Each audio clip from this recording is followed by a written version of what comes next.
I followed my late dad's GPS and found this. After Mom died, my dad became a ghost in our house. He didn't cry. He didn't yell. He barely spoke at all. The only thing he still did consistently was drive. Every Sunday morning, he'd grab his keys, get into his old sedan, and disappear for exactly 4 hours.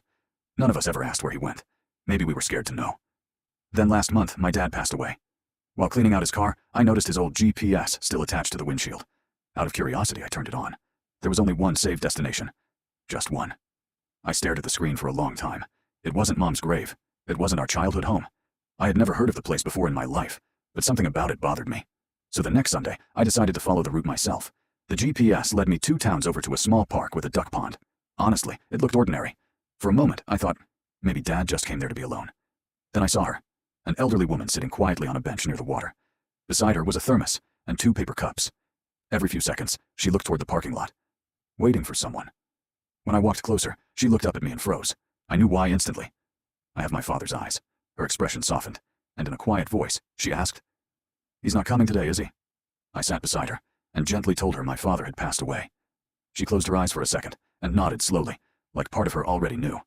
Then she poured tea into the second cup and handed it to me. We sat there in silence for a while before she finally spoke. "For 5 years," she said, "your father met me here every Sunday."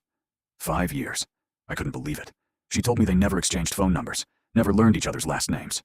They were just 2 strangers who had both lost the person they loved most and didn't want to carry the grief alone anymore. Then she started telling me things about my dad I had never heard before. How he talked about Mom constantly, how he missed her burnt toast in the mornings, how quiet the house felt without her laugh, how terrified he was that he was failing us as a father because he didn't know how to comfort his children while he was drowning in grief himself. And hearing that broke me, because my whole life I thought Dad was escaping us every Sunday. But he wasn't. He was trying to survive. He was teaching himself how to be human again, so he could come home and still be our dad for the rest of the week. We stayed there talking until the sun started to set, and before I left, I went back to his car and looked at the GPS one last time.